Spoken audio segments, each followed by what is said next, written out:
The midnight train rattled through the darkened countryside, its rhythmic clatter the only sound in the still night. Emma sat alone in the dimly lit carriage, her reflection ghostly in the window.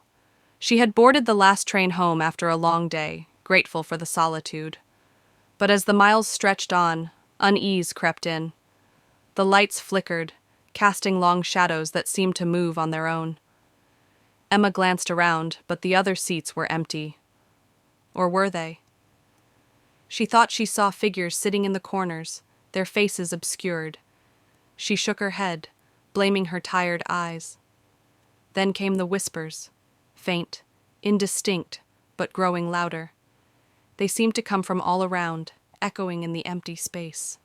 Emma clutched her bag, her heart pounding. The train plunged into a tunnel, and the darkness swallowed everything. When the lights returned, a figure sat across from her, a man in an old-fashioned conductor's uniform, his face pale and gaunt. "Tickets, please," he rasped, his voice like dry leaves. Emma froze. She hadn't seen him board. She fumbled for her ticket, her hands trembling. As she handed it over, his fingers brushed hers, icy cold. He examined the ticket, then looked up, his eyes hollow. "This ticket is for the next train. You're on the wrong one." Before she could respond, the train screeched to a halt. The doors hissed open, revealing a desolate platform shrouded in fog. The conductor stood, gesturing for her to disembark. End of the line. Emma stepped off, the doors slamming shut behind her. The train vanished into the night, leaving her alone on the platform. As the fog thickened, she realized the station was abandoned, its walls crumbling. In the distance, shadowy figures began to emerge, their whispers growing louder. She turned to run, but the platform stretched endlessly, the exit nowhere in sight. The figures closed in, their faces twisted and hollow. Emma realized with dread that she wasn't on the wrong train. She was exactly where it was meant to take her.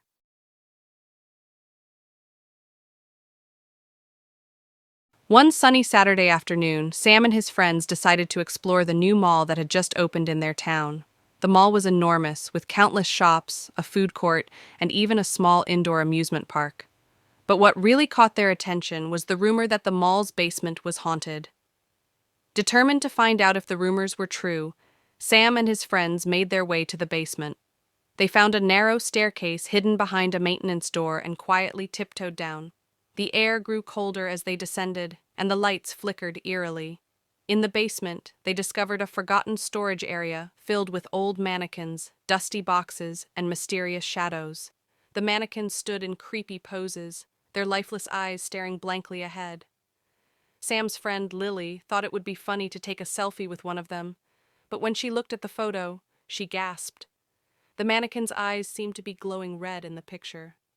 Just then, they heard a strange noise, like the sound of footsteps shuffling across the floor. "Did you hear that?" whispered Sam. His friends nodded, their faces pale with fear. Suddenly, one of the mannequins toppled over with a loud crash, sending echoes through the basement. The kids screamed and ran towards the stairs, but the door they had come through was now closed. Panic set in as they tried to open it, but it wouldn't budge. Then, from the shadows, a soft, ghostly voice whispered, "Why have you come here?" Terrified, the kids huddled together, unsure of what to do.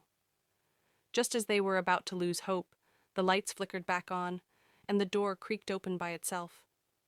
They didn't wait a second longer. They sprinted up the stairs and out of the basement. Once they were back in the brightly lit mall, they took a moment to catch their breath. "That was the scariest thing ever," said Sam. They agreed never to go back to the basement again, but they couldn't help but wonder if the mannequins would ever come to life again.